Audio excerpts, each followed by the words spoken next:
Hello बच्चों, कैसे आप लोग। तो चलिए फिर से स्वागत है आपका बीएन प्रसाद मैथमेटिक्स के यूट्यूब चैनल पे। तो आज का जो क्वेश्चन है बहुत ही वेरी इंपॉर्टेंट क्वेश्चन है, जो कि आपको 5 नंबर में पूछा जाता है कि 1 डिग्री 2 डिग्री तथा 3 डिग्री मीन में क्या अंतर है, या प्राथमिक द्वितीयक या तृतीयक के मीन में क्या अंतर है। तो इसको आप निम्नलिखित प्रकार से आंसर दे सकते हैं। 1 डिग्री 2 डिग्री तथा 3 डिग्री मीन में निम्नलिखित अंतर है। एक में है कि प्राथमिक के मीन इसका सामान्य सूत्र R बॉन्ड NH2 होता है।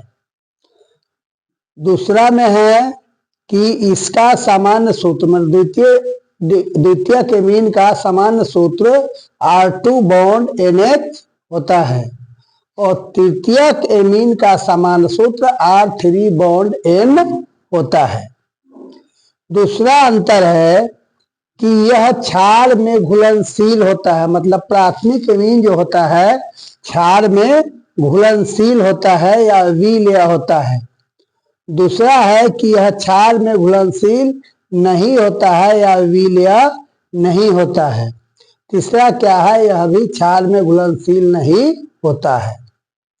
तीसरा अंतर है कि यह हिंस वर्ग अभिकर्मक से अभिक्रिया करके बेंजीन सल्फोनामाइड बनाता है। मतलब जब आप 1 डिग्री अमीन की अभिक्रिया हिंस वर्ग अभिकर्मक से कराएंगे तो बेंजीन सल्फोनामाइड बनता है। और द्वितीयक एमीन का जब आप हिंस वर्ग अभिकर्मक से अभिक्रिया कराएंगे तो NN डाई बेंजीन सल्फोनामाइड बनता है। तीसरा है कि यह हिंस वर्ग अभिकर्मक से कोई अभिक्रिया नहीं करता है। मतलब हिंस वर्ग अभिकर्मक के द्वारा 1 डिग्री 2 डिग्री और 3 डिग्री अमीन की पहचान की जाती है। तो पहले में क्या बनाया, बेंजीन सल्फोनामाइड बनाता है। दूसरा में benzene NN di benzene sulphonamide बनाता है। और तीसरा में क्या बनाता है कि यह कोई अभिक्रिया करता ही नहीं है, मतलब तृतीयक एमीन हिंस वर्ग अभिकर्मक से अभिक्रिया नहीं करता है। चौथे पॉइंट में है कि इसमें केवल एक एल्किल समूह R उपस्थित होता है, इसमें 2 एल्किल समूह उपस्थित होता है और इसमें 3 एल्किल समूह उपस्थित होता है। इस प्रकार से आप 1 डिग्री 2 डिग्री 3 डिग्री अमीन में अंतर बता सकते हैं। आपने कई कोचिंग में पढ़ा होगा, लेकिन इस प्रकार से अंतर करके आपको नहीं बताया गया होगा, इसलिए परीक्षा के दृष्टिकोण से काफी इम्पोर्टेंट यह है। इसको आप याद कर लेंगे, बिल्कुल आसानी ढंग से। आपको 2 बार वीडियो चला के देखिएगा तब पूर्ण रूप में दिमाग में बात सेट कर जाएगा, पूरा याद हो जाएगा। तो अब यहाँ आपने सोचा था कि हिंस वर्ग अभिकर्मक अब किसे कहते हैं, चाहे हिंस वर्ग अभिकर्मक होता क्या है जिसे अभिक्रिया करता है। तो बेंजीन सल्फोनिल क्लोराइड तथा NaOH के मिश्रण को हिंस वर्ग अभिकर्मक कहा जाता है, जिसका सूत्र C6H5 बॉन्ड SO2Cl, या बेंजीन के ऊपर SO2 लगा के Cl और NaOH का मिश्रण को हम क्या कहते हैं, हिंस वर्ग अभिकर्मक कहते हैं। तो ऑब्जेक्टिव क्वेश्चन में आपको पूछा जा सकता है कि 1 डिग्री 2 डिग्री 3 डिग्री अमीन में विभेद करने के लिए आप किसका उपयोग करेंगे। तो 4 ऑप्शन रहेगा, जिसमें एक हिंस वर्ग अभिकर्मक रहेगा और बाकी दूसरा दिया हुआ रहेगा। तो आपको याद रखना है कि 1 डिग्री 2 डिग्री और 3 डिग्री में एमीन में अंतर करने के लिए हम हिंस वर्ग अभिकर्मक का प्रयोग करते हैं। अगला जो क्वेश्चन है कि ये भी आपको 5 नंबर वाला में ही पूछा जाता है, लिगेंड कितने प्रकार के होते हैं, उदाहरण के साथ बताएं। तो लिगेंड निम्नलिखित प्रकार के होते हैं।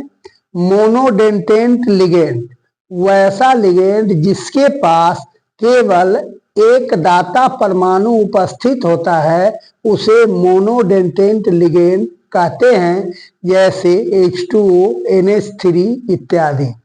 ये उदासीन अणु होते हैं। दूसरा है कि बाइडेंटेंट लिगेंड, वैसा लिगेंड जिनके पास दो दाता परमाणु उपस्थित होता है उसे बाइडेंटेंट लिगेंड कहते हैं, जैसे C2O4 2- ऑक्जेलेटो आयन।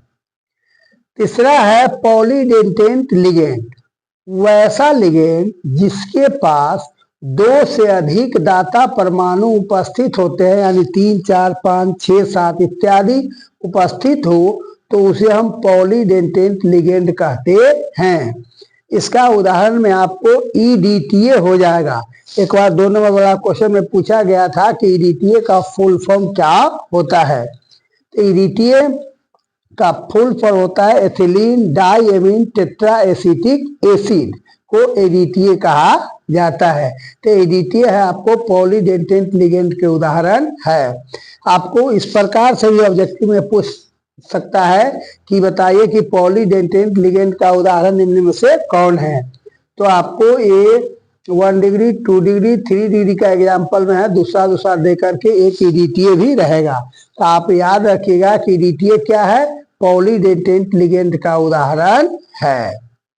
अगला है, ये भी आपको लॉन्ग क्वेश्चन के अंतर्गत ही आता है कि कार्बोहाइड्रेट का वर्गीकरण करें।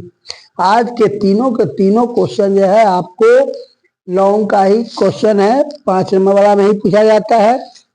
तो इसका है कि कार्बोहाइड्रेट को निम्न वर्गों में बांटा गया है।